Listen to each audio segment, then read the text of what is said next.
Good evening, ladies and gentlemen. Welcome to Grounded Football, Tottenham Hotspur. The only reason this show has been put on this channel is because Tottenham, there's just so much to talk about, constantly talk about.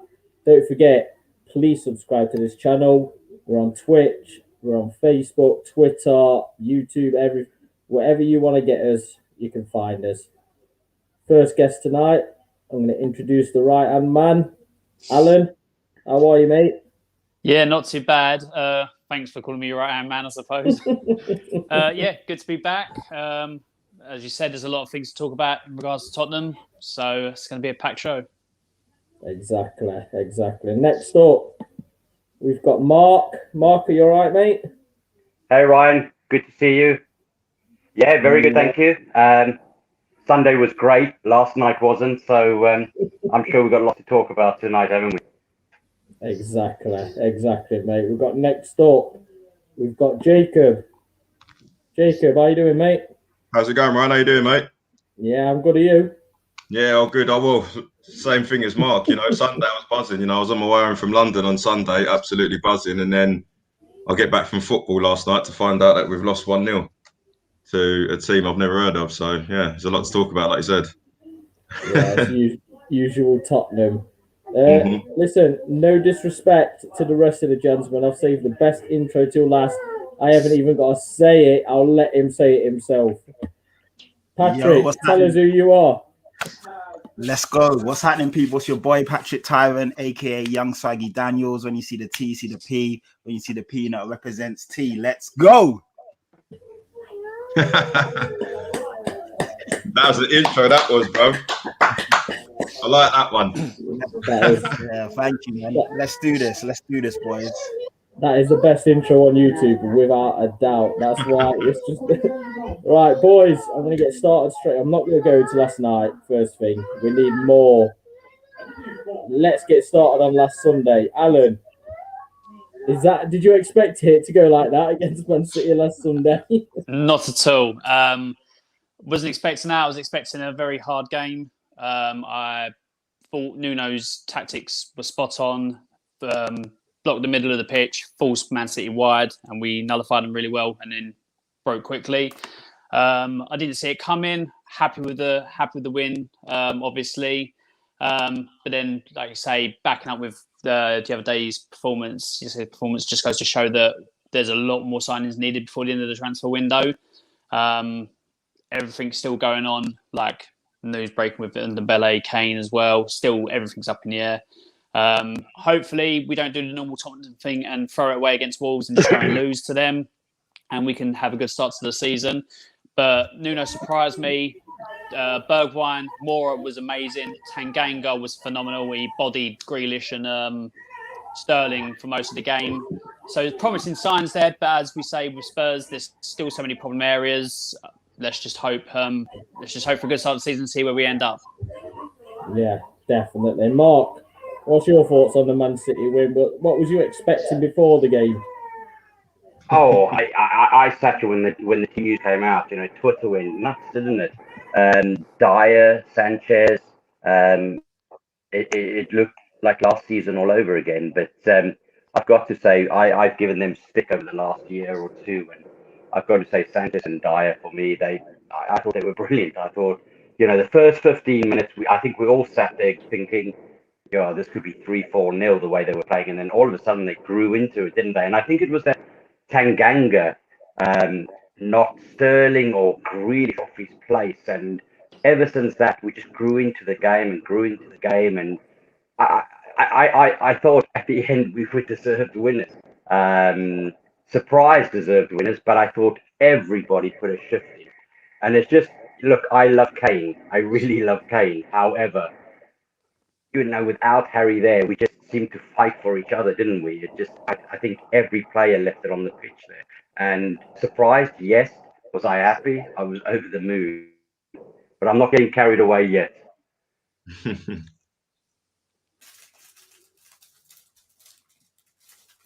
I think you're muted, Ryan. Ryan, you're still on mute. Ryan, you're on mute there? Sorry. Yeah. Don't worry, lads. My 3-year-old's still running around at 10 past 10, so I've got to keep in and out. I'm in and out. But Jacob, what are your thoughts on the Man City win? Was you confident going in, or was it a complete surprise the way we actually played, especially in the second half? Yeah, it was just. I remember waking up in the morning and my mum was looking at me saying, "Right, Tottenham are playing." And normally when Tottenham are playing, I'm jumping around, can't even think for myself because I want to watch the game. But I just sat there, like not even bothered. And my mum was like, "What's up, yeah?" And I was just like, "You know what? We're just going to get spanked by Man City.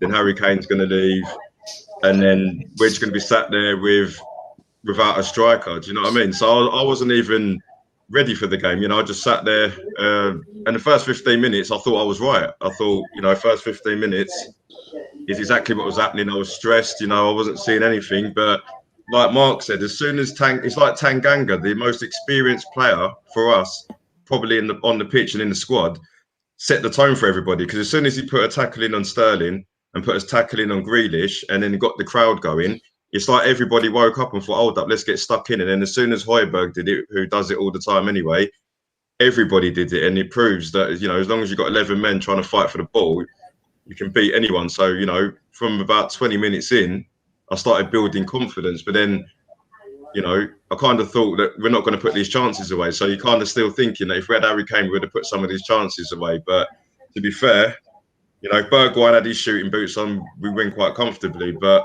yeah, I was happy. Lucas Moura was man of the match for me. He was just everywhere. And if he can play like that 75% of the season, we feel like we got a new signing. So I was happy with it. I was over the moon. I come back from London from my mum's house. I was a bit pissed, to be fair, but I loved it. Yeah, you know what? I think many of us had a bit too many after that game. It was an unexpected win. Nobody expected it. So, Patrick, No. how did you celebrate? Tell us how you celebrated with that win. Oh man, I couldn't even really celebrate because I had to do our show afterwards. So I was buzzing. I was at the game. Chilled out with my boys for a bit. I bumped into Mel Ceballos, bumped into Tapping Toes up there. So I was chopping up with a few people. And then I had to kind of rush home to get back for our stream, which we did about 9:00. But yeah, no, it was amazing. The atmosphere in the stadium, it was bumping. It's the best atmosphere I've seen in the new stadium. It felt like the old White Hart Lane. It felt like everyone in there was singing together. Everyone, like you said, I think it was Alan and Jacob. Everyone was fighting for the team from the first man all the way to the 12th man, as in us, the fans. Everyone, it seemed like, everyone welcomed Nuno. He got a really good round of applause at the beginning and at the end. You saw Dele and Son walking off later. They stayed clapping the fans. It felt like a real togetherness. It was almost like they showed us, Harry Kane's not really fighting for us, but we're all going to fight for the team. And to be fair, I loved the team atmosphere. That was probably the best thing about it. From the first man to the 13th, 14th man, everyone was on the same wavelength. And if we can get some shifting like that, to be fair, we can, obviously, like you said, Mark, I don't want to get carried away so early, but that's probably the best team performance I've seen in a long time. Yeah, it was like I say, first 15 minutes. I think everyone was the same after that. I think we all thought, oh God, it's going to be a long, long Sunday afternoon. But I say, Alan, Jacobs obviously said Lucas was his man of the match. Mine personally was Tanganga, right back. Obviously, everyone's been saying, is he a right back? Should he be moved back to centre back? Is he this? Is he that? But who stood out for you in that game? It's one of the two of them. So for me, Tanganga dealt with the threat brilliantly. It's like he's been playing for years. And then Moura literally turning and driving at going past Man City players, struck fear into them. He tore them apart. It's the best I've seen of him since his hat-trick against Ajax. And I agree with what Man said earlier on, is that it looks like if he gives us like 75% of that all through the season, it can be a new signing because he's in and out of the team beforehand. Bergwijn, for me, can do a job as well. He's got to find his shooting boots because that's the only thing that's letting him down. But I can't pick between the two. For me, it was one or the other. If you asked me to pick one, probably go Moura. Mark, what about you? Who was your man of the match for the game? I think a few of them. I'm going to go with Tanganga because I think he set the tone. I think because after 15 minutes, we all thought, well, be a crushing if they carry on like this. But I think after the Tanganga, it reminded me of I think it was his first appearance against Liverpool. I think he was 20, 21, and he looks so solid. I think he came away there as man of the match as well. And I just think he had something to prove, because during the week there was whispers about him going to Galatasaray, and then we started hearing that he wanted to fight for his place. So I think he had something to prove there, and he proved it. And I just think as they grew into the game, but look, Lucas Moura, that's one of his best performances I've seen. And like the guys are saying, we get 75% of that, with Sonny playing the way he can play, a couple of add-ons. Yeah, I think we could be a surprise this season.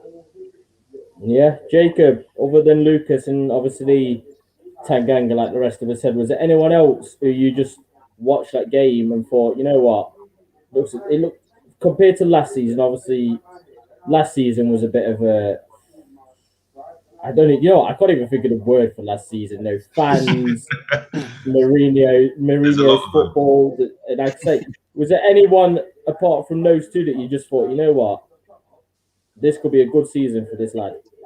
Yeah, I think the unsung hero that no one, speaking to other Spurs fans and other football fans, no one's really spoke about what Dele Alli did in that game. Like, I was just watching him, and everyone expects him to be, scoring the goals or getting on the end of crosses, but he ran his socks off that game. He was just running around. I think when I looked at the stats, I think he put in the most tackles in the game, and that's our number 10. So 1 minute he was trying to support Son and Lucas Moura and Bergwijn, and then the next minute he's helping Højbjerg in, because you have to against Man City. If you just left Højbjerg and Oliver Skip in that midfield with them, it doesn't matter if they've got De Bruyne or not, they're just going to take the mick out of you, because that's the way they play their football. But yeah, Dele Alli was one that stuck out for me. He didn't play the game that he normally plays, especially that we knew under Poch, but I'll definitely say that was, Dele Alli and not his brother. So I think there was a stat, wasn't there? He ran the most in the game. I think it was 11.5 kilometers. Yeah, that's it. Yeah. More than anybody. So yeah, you're right there. Yeah, Pat. And what's your thoughts on that?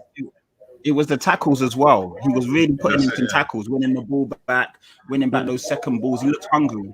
And yeah, he didn't have a scintillating game going forward, but he looked hungry. He looked on it. He looked like he wanted to be on the pitch. So that's what we want to see. So even if you're not contributing with goals and assists, you're still putting a shift in.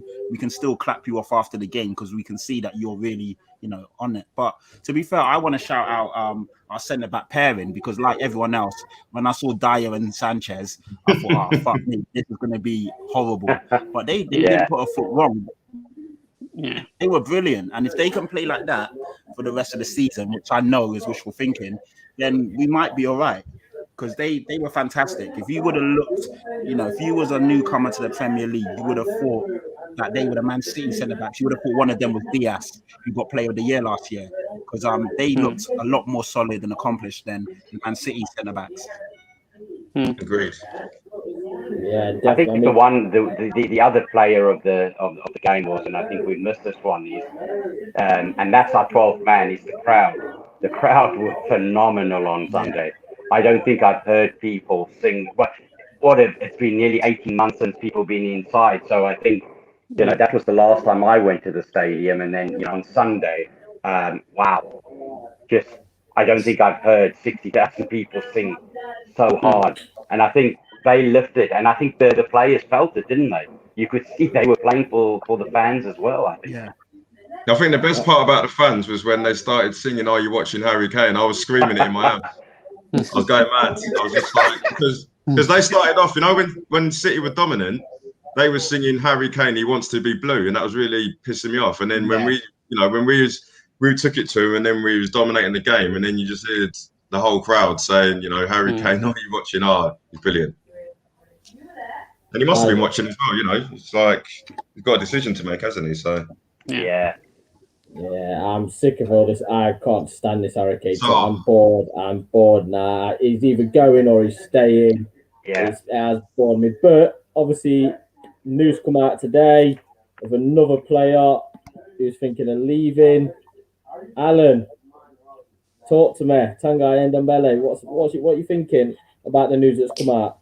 So, he's a quality player, got really good ability, but I don't want somebody there that doesn't want to be there. With the complaining about Sissoko and Aurier wanting to go because his friends are going or and all that, I don't want somebody with weak mentality in my team. He needs to go. It's as simple as that. I'd rather sacrifice his ability than for somebody who wants to be there. Yeah, Mark, what are you thinking about Ndombele? Listen, I thought he's a class player, but I agree, and I've just been watching a stat. Apparently, something like 40-something games we've won 14 with him, and 19 games without him we've won 13. So we've got a 73% win rate without him and a 40% win rate with him. So, yeah, he's a luxury player that he's never really kicked on with us. So, four managers can't kind of have the same opinion, can they? You know, once bitten, twice shy, as they say. So yeah, I'm in the same camp. You know, thank you, but no, thank you. I'd rather have somebody else that wants to fight for their place and that. So yeah, he can go. Yeah, Jacob, do you think if he does go, we'll get even close to what we paid for him, or is that just wishful thinking? Sell him now, no football this season. How much do you think we could actually get for him?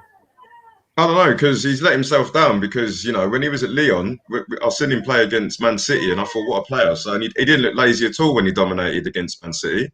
So he comes to Spurs and he's really lazy, he's lethargic. You know, if it weren't for Mourinho talking to him like an idiot, he wouldn't have sorted out his fitness. You know, even in lockdown, he's taking him over to the local park, wasn't he? Because he just wasn't taking things seriously. I don't think we won't get nowhere near 60 million. And for me, with his attitude, with all four coaches, who's going to want to take somebody that's, you know, he can unlock a defence, but doesn't really want to work hard for the team? Like, you know, if Ndombele was playing instead of Dele Alli last week, we would have lost. Because we'd basically be playing Man City with 10 men and it's hard enough with 11. So I'm agreeing with Mark and Alan. I'd get rid. If you don't want to be here, it's the same. I've got the same energy for Harry Kane. If you don't want to be at a club, just go in it. You know what I mean? There's no point. I don't want players like Ndombele, Harry Kane to stay because we've had it with, you know, Modric, we had it with Berbatov. It's just they stay for another year and they're pretty much playing for their next club. They're not playing for Tottenham. They're just using us as a platform. So as far as I'm concerned, if you don't want to stay, go. Yeah, Pat, what are you thinking? Because like I said, he is talented. Yeah, he has got some talent, but yeah, it's serious. You know what? It's a unanimous clean sweep. I'm saying the same thing. Get rid. As much as I love the guy, I think he's a phenomenal baller. He can, he's got the world at his feet. The way he can break a press, break the lines of defense, pick a pass. At the end of the day, if you don't want to be here, I think as a fan base, we've been too nice going previously. We've been too accepting. We always seem to be sympathetic to players' situations. At the end of the day, you've been there for almost 4 years now. You still can't get in the team. When he does get in the team, he only plays 60 minutes. We're paying this guy 200 grand a week. He's our second highest earner. We paid 60 million for the guy, and he's still not really doing what he needs. If we're being brutally honest, at the moment he's a flop, and I haven't got the time or energy for it. I'd rather take someone.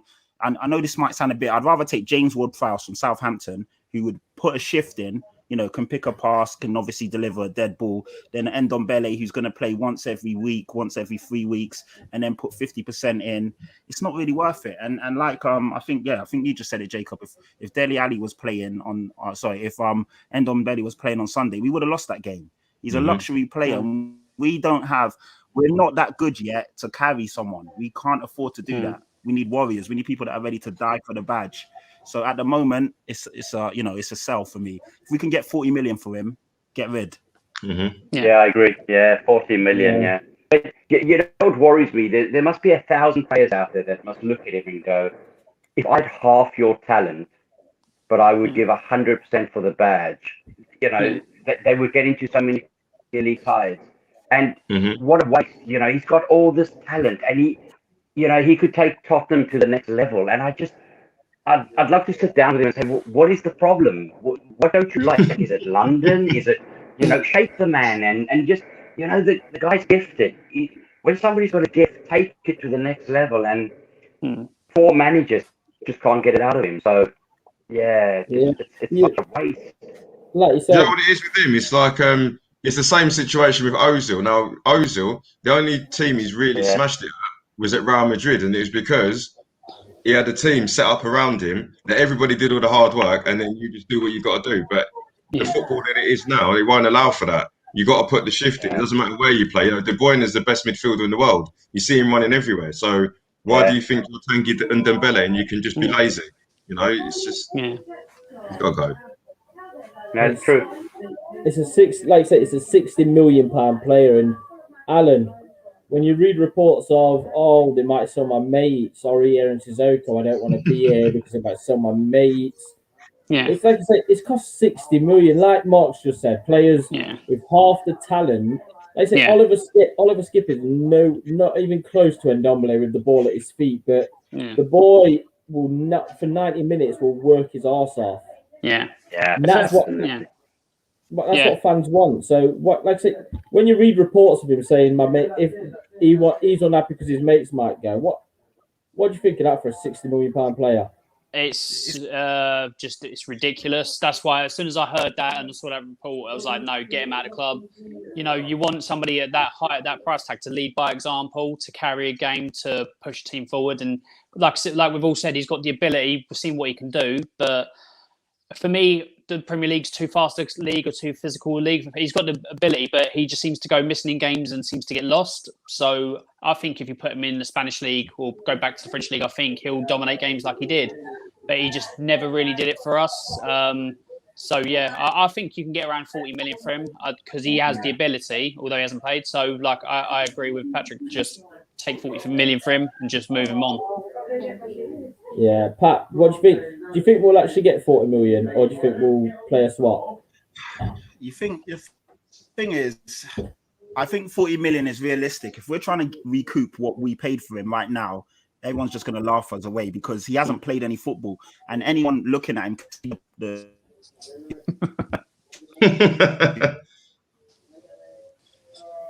Is everyone laughing at the comment at the bottom? Yeah. If he wants to apply himself, but it's a shame, man. I think Patrick's frozen, hasn't he? Yeah, I think he's frozen out. Jacob, take over. You know what worries me about Ndombele? He came from the fifth division of the French, went to Lyon, and I think his career just in the space of 3 years, he started earning 200 grand. And I they say some great players. You look at Vardy and you look at some of the players that have come through all the tiers of, they've come from the bottom and they've worked their way up. And they're exceptional Premier League players. I just think it grew so quickly for Ndombele, and he's come over to London, flashy lights, bright city, I read somewhere, and I don't know where I read it, but they were talking about fitness and everything.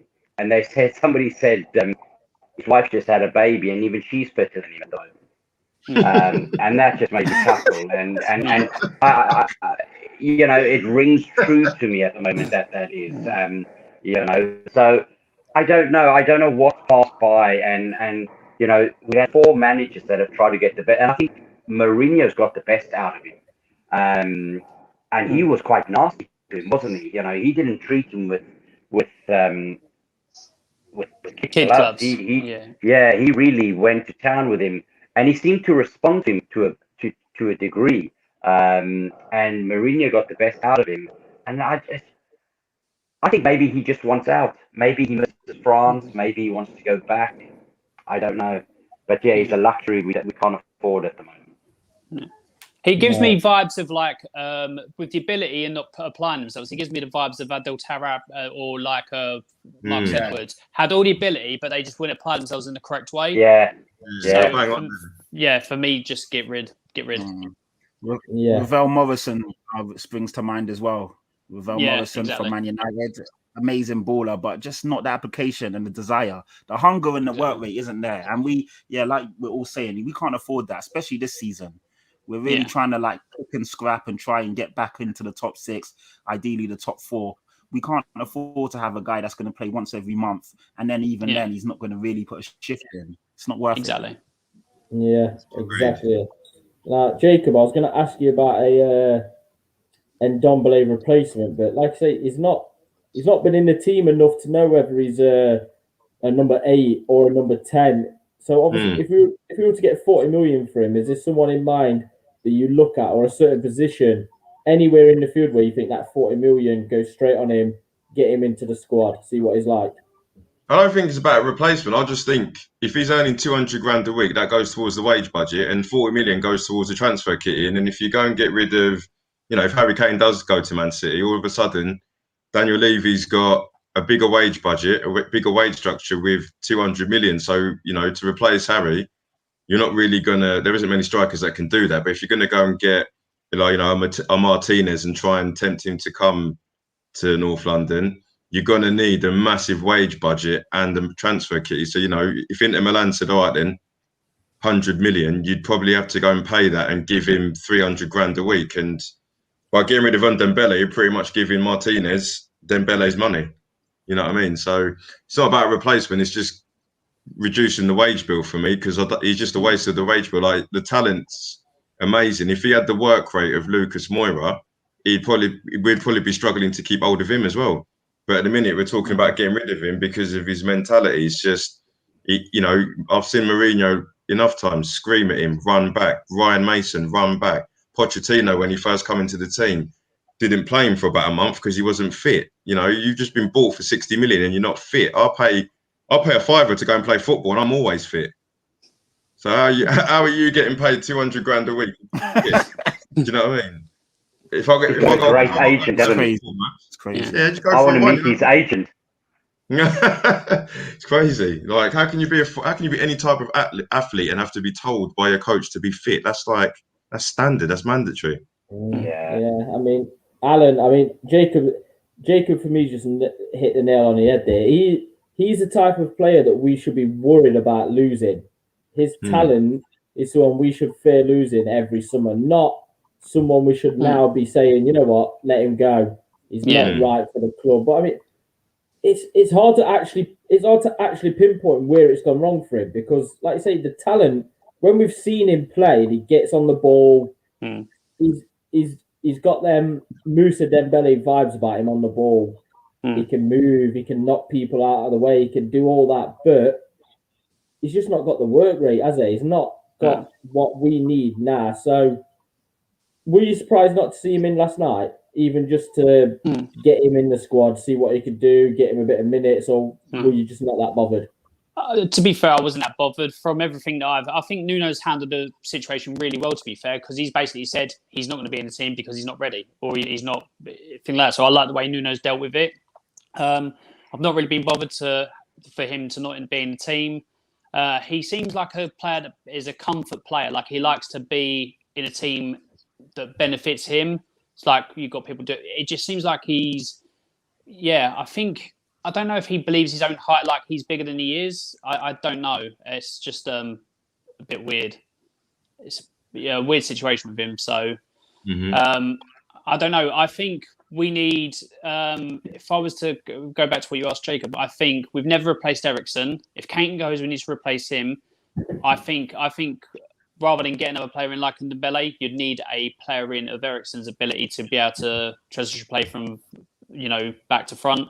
Because you've got Højbjerg, you've got Skip who can do a job, and Ali seems to fit into Nuno's system, the better, deep line midfielder, which I didn't think was possible. Seems to be working, so I think you'd need a player a luxury player who actually can, deliver on a consistent basis, unlike Ndombele.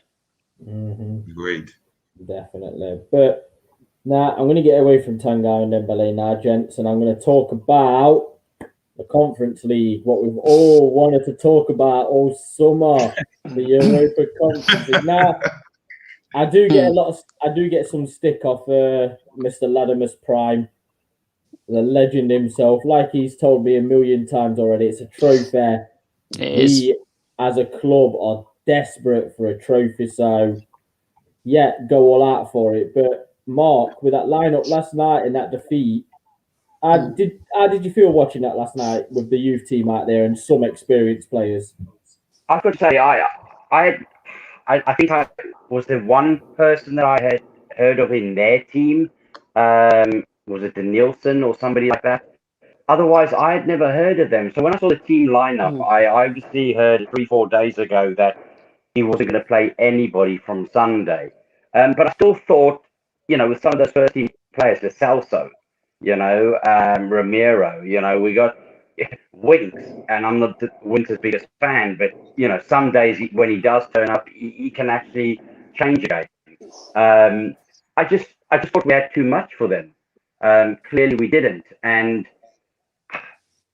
I think it's a competition we want to be in. I know there's 50% of the fans are like, oh, let's not do that. Let's concentrate on Premier League and FA Cup. But I agree. I think a cup is a cup. If we can go out and win a cup, because I believe you win a cup, it breeds confidence.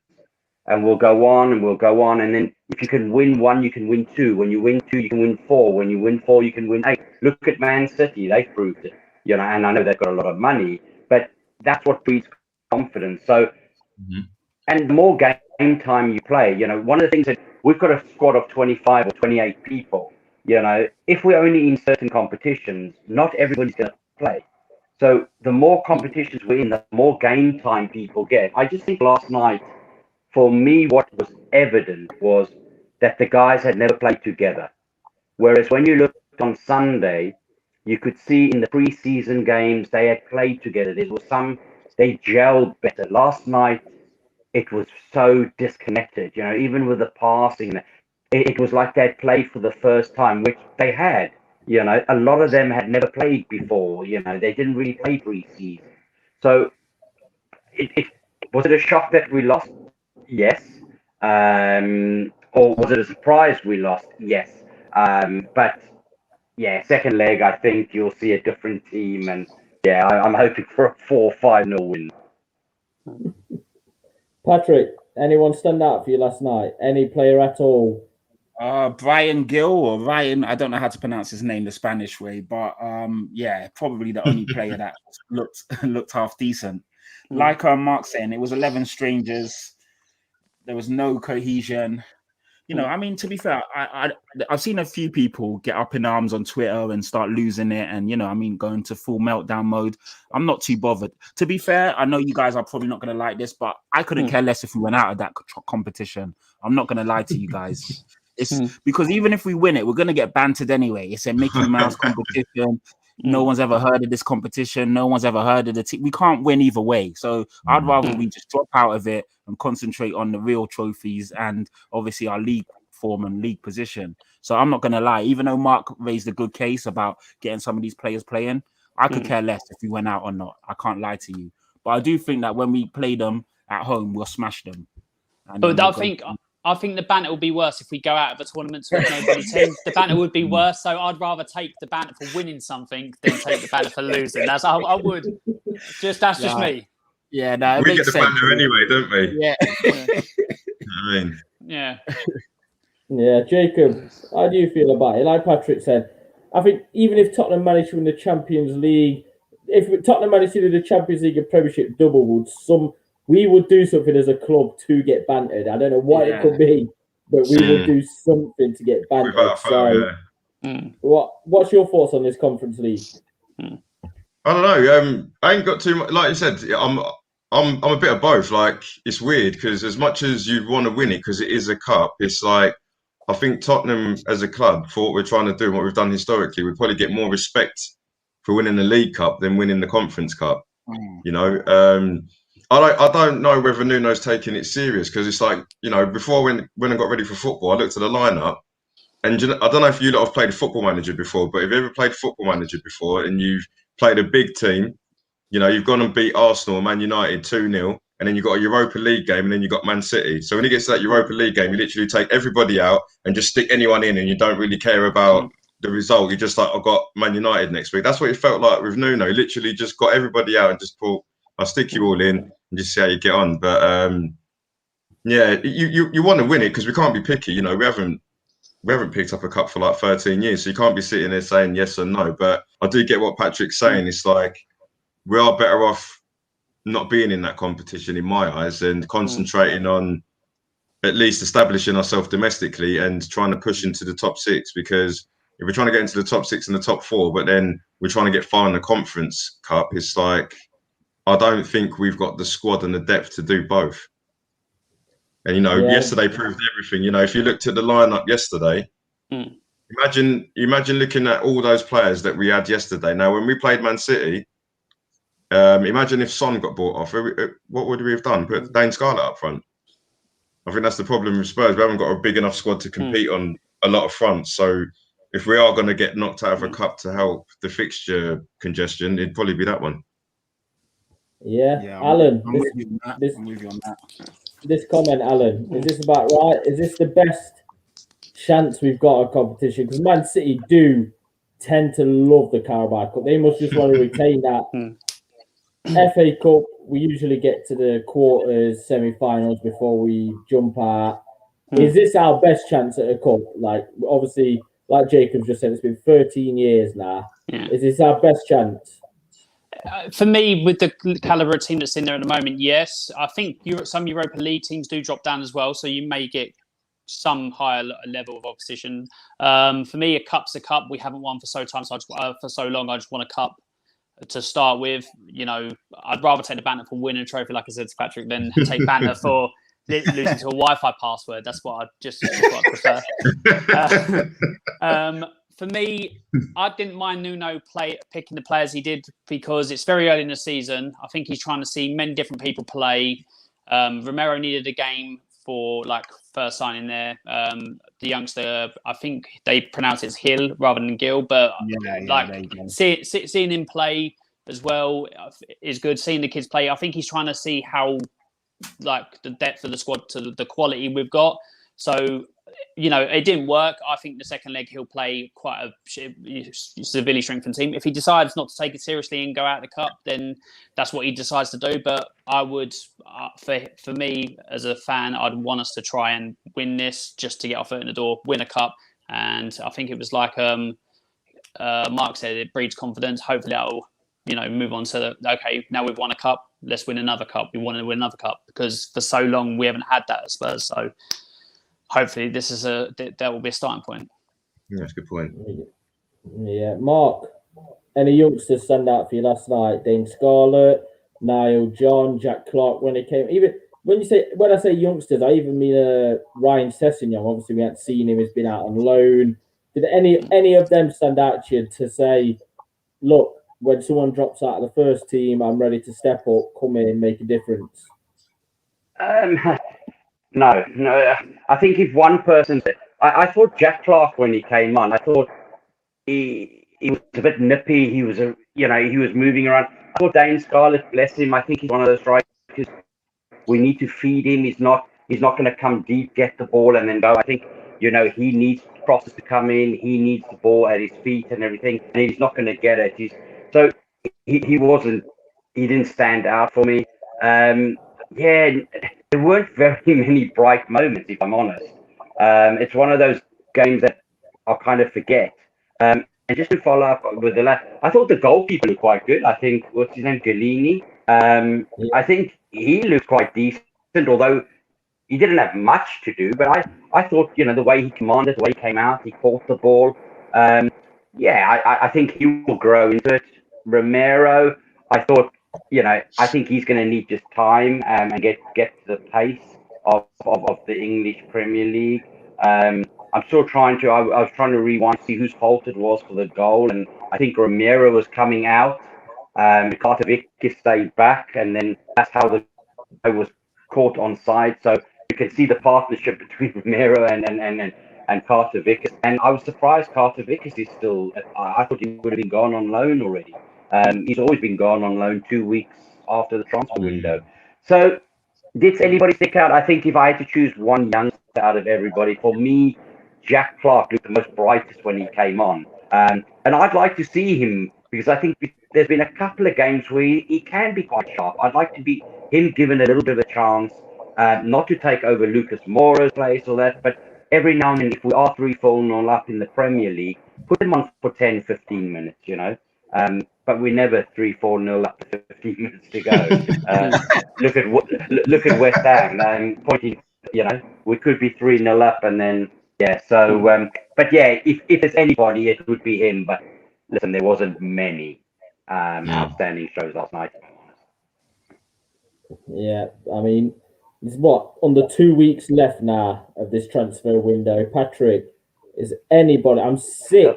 I love that we've got a director of football in Parachichi, but I'm sick of just seeing him on his phone, picture after picture, him on his phone, and there's no happening. I don't see nothing happening at the minute. Do you see anyone? Obviously, I know that the Mets from the French league, Yeah, the midfielder, yeah. Star.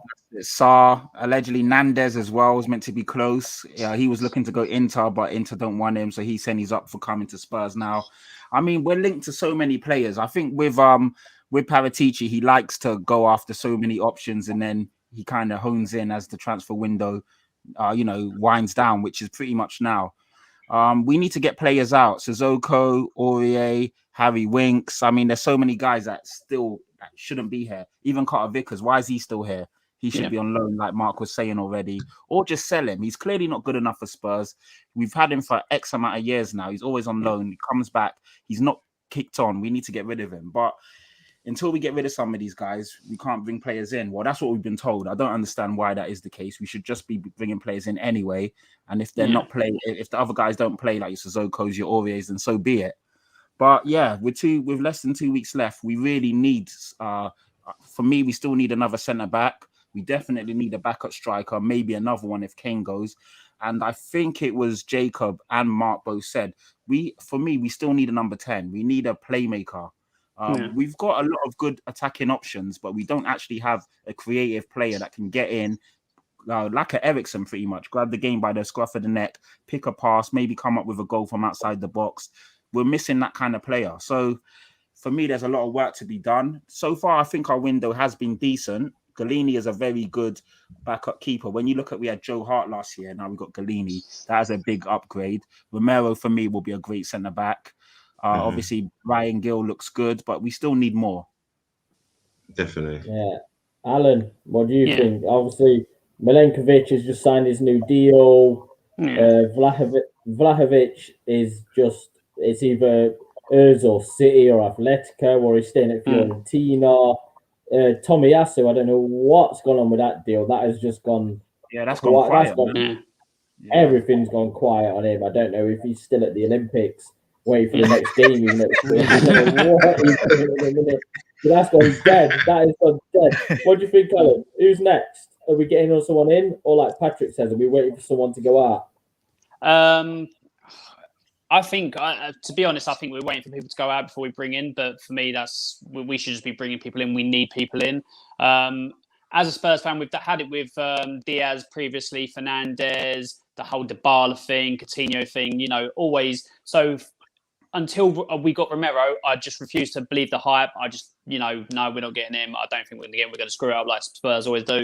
And that's the same way I am now. We're linked with so many players, and I'm just like, I'll see what happens at the end of the window, because trying to pinpoint it, like, we're definitely getting this guy.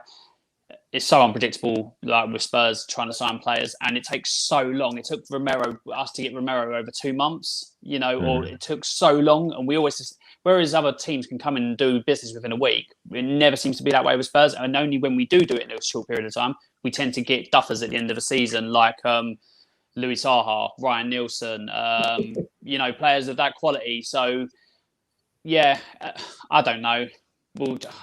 We need quite a few players in several positions. Patrick pretty much hit the nail on the head there. It's another centre back, a right back with Tanganga, because Tanganga, I think, can do a job in the middle if we get injuries. No, we've never replaced Ericsson. We need to replace or have a backup or have a strike partner for Kane, because if Kane goes, we've got no strike apart from Dane Scarlett, and that's too much pressure for a youngster. So there's a lot to be done, 2 short time periods to do it. I don't think we're going to get half as many positions filled as we need. So I still predict a tough season ahead for Spurs, although it started well.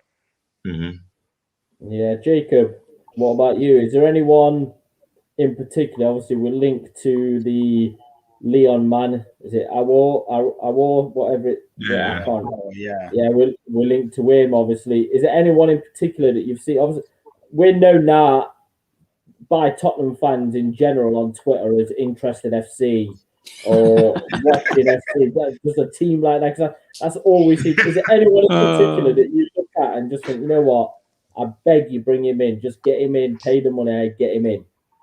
This is the thing, I don't know, because it's like when we had Poch, there was an idea, there was a philosophy. So it's like when you thought who we're going to get players in, you could name players that suited what we were trying to do. At the minute, I don't understand what Tottenham are trying to do, because it's like, for instance, trying to find a manager, we went through about 10 different managers that all had different philosophies. And then we ended up with Nuno last resort. So it's like, I don't even know what Nuno wants to do. Like, in my mind, if we're going to go with what Nuno wants to do, you might as well go and get Adama Traore. No.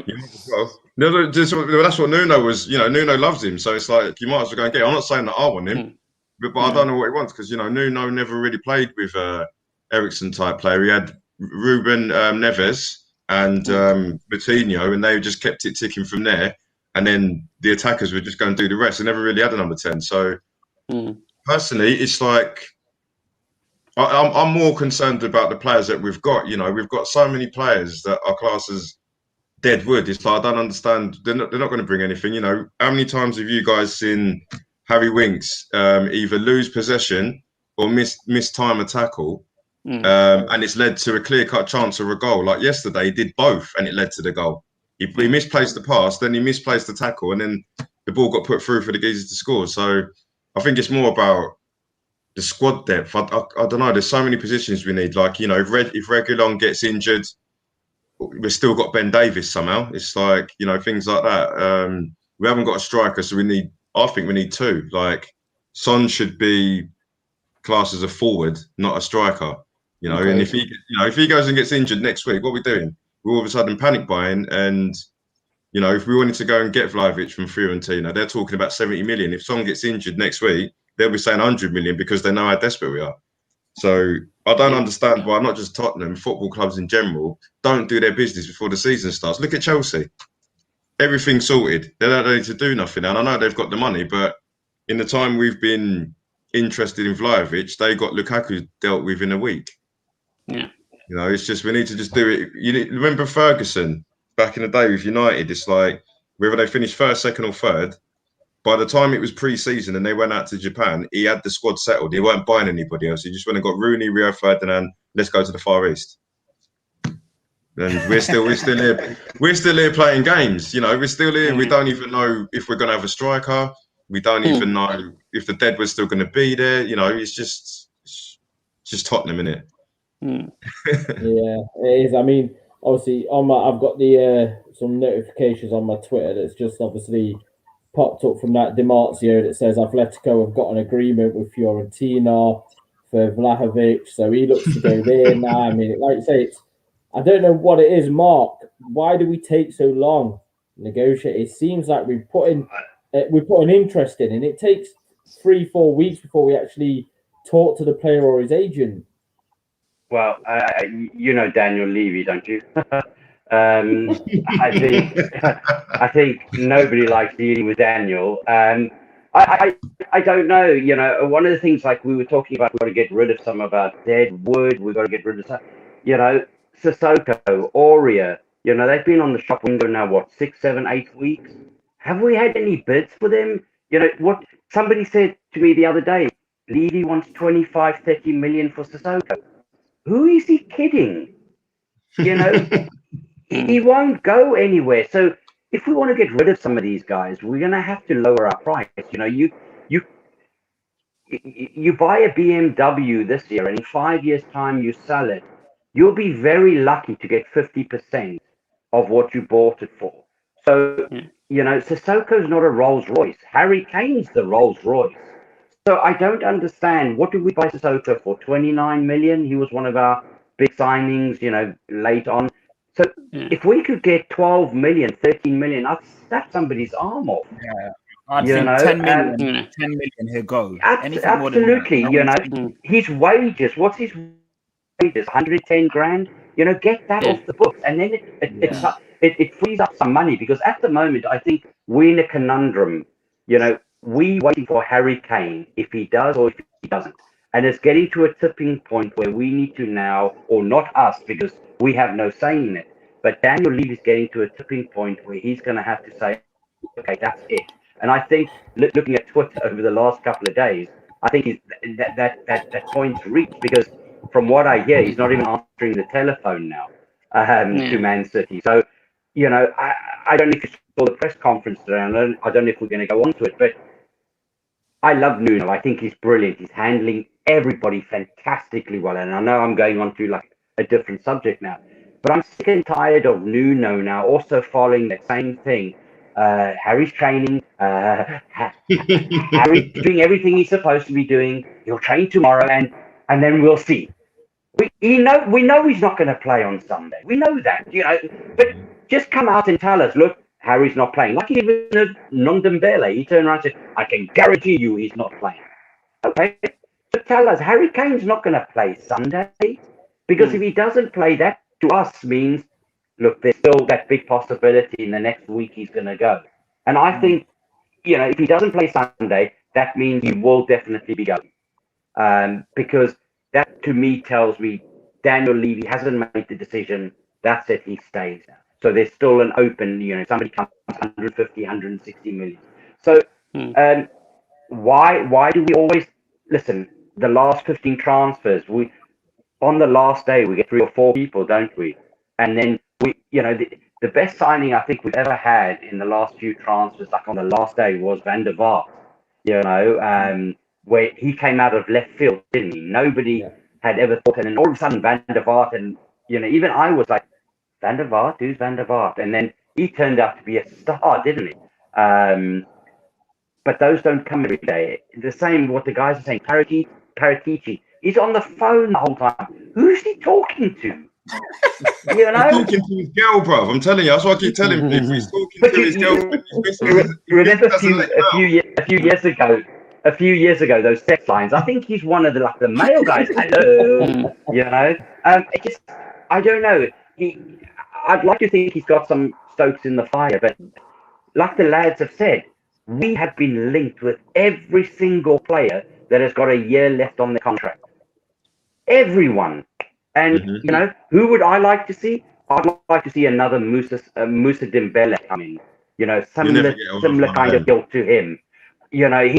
For me, he was one of our most gifted players, and he could turn, he could run, and if we could find a little diamond in the rough like him, I think that's who I would have in the middle. That's the kind of player we miss.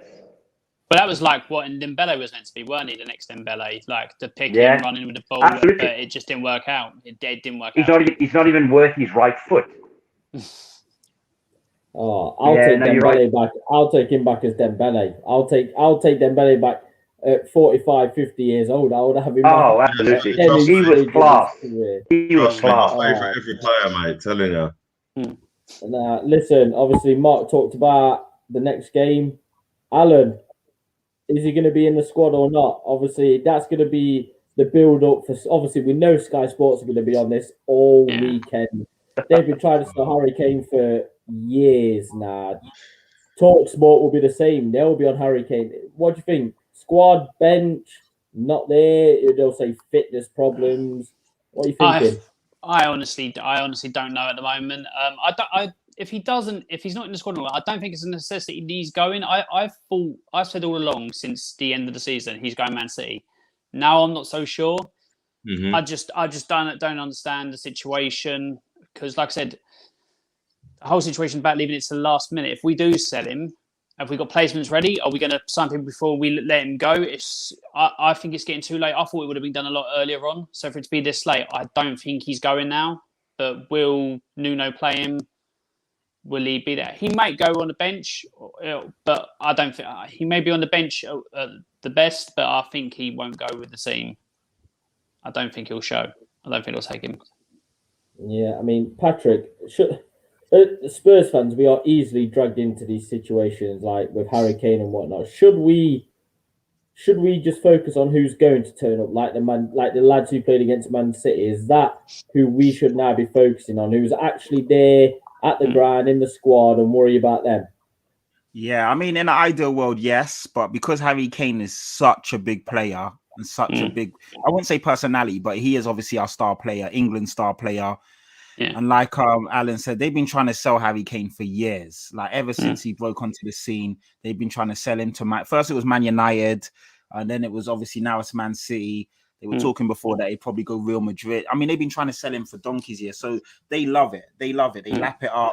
you know, oh, they every other minute there's a what will Harry Kane do this summer? Is Harry Kane gonna leave? How is Harry Kane feeling? It's just the same old shit over and over and over. So yeah, so we can't escape it. So unfortunately, we will talk about it because we can't get rid of it.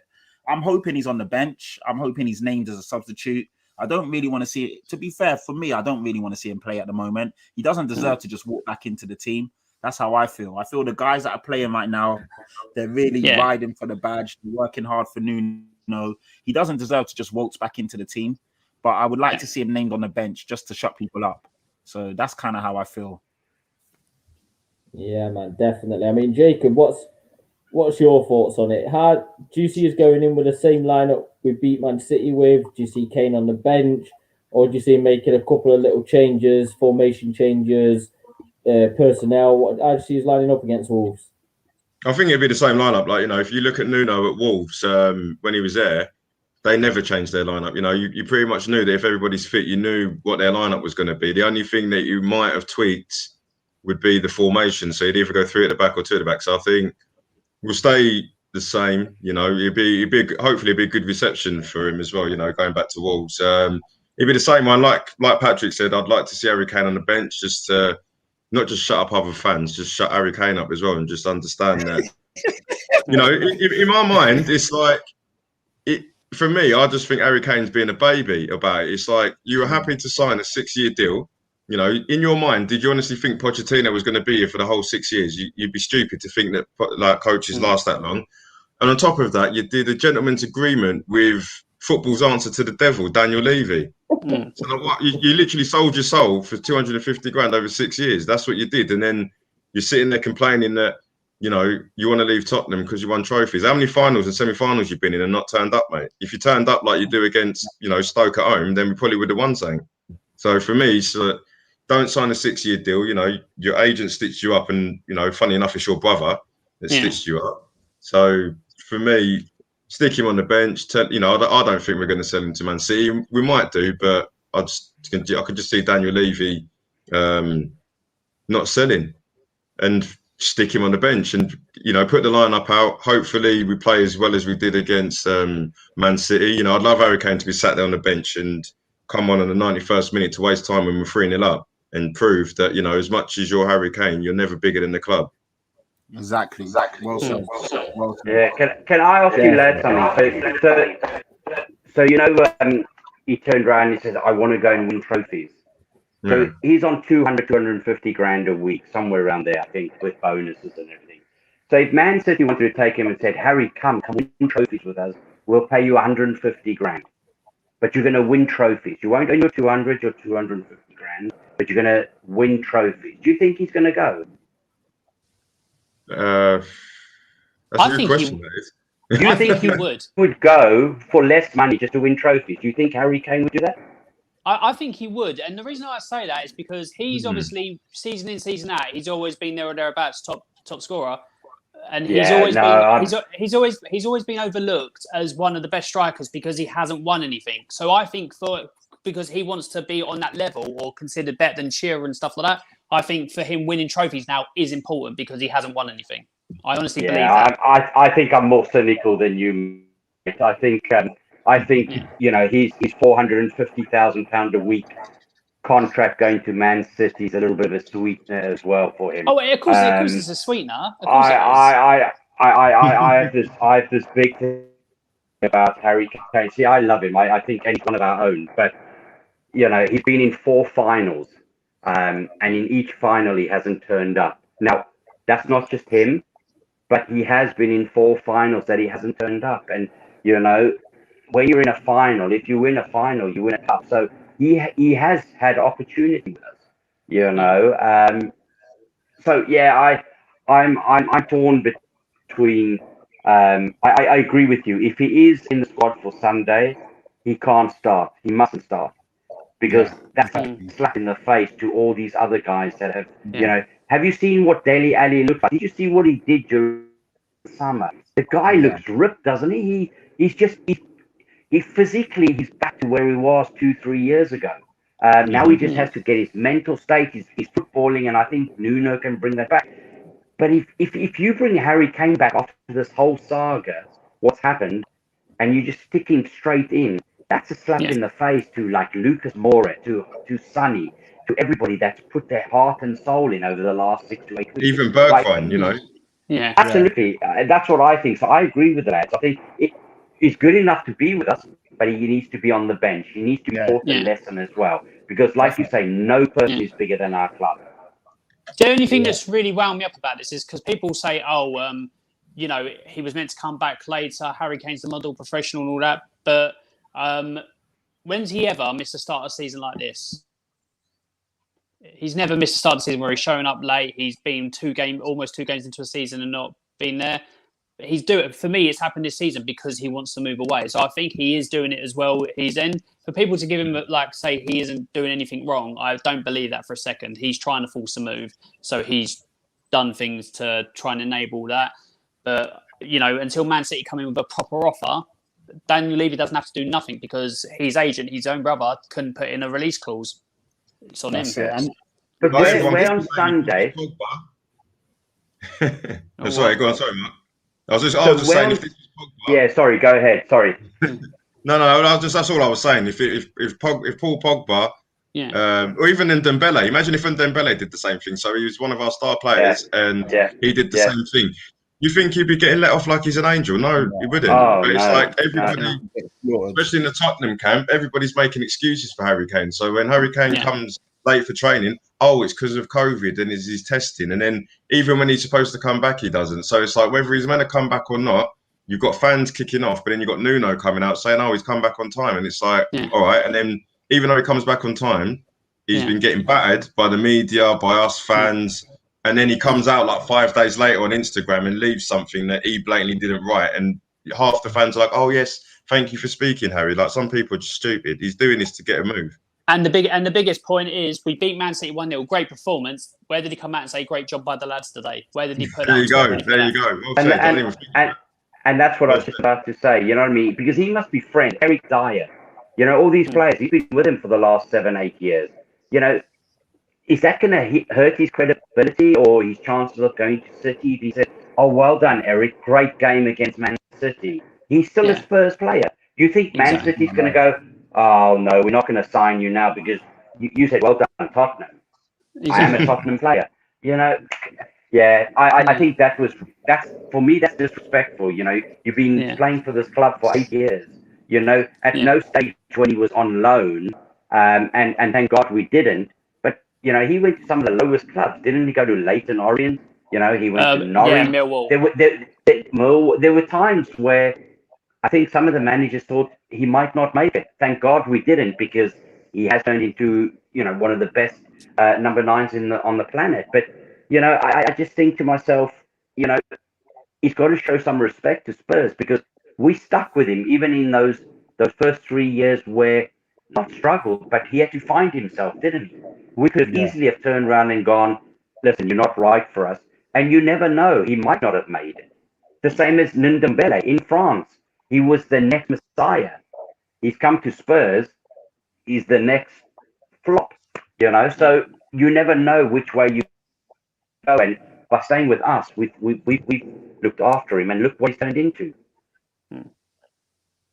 No. I mean, we could talk, like I said, we could do another hour on Harry Kane, but I'm bored of it. So, I mean, obviously, before we finish up, I'm just going to go around, start with Alan. What's your predictions for Sunday? What's the score?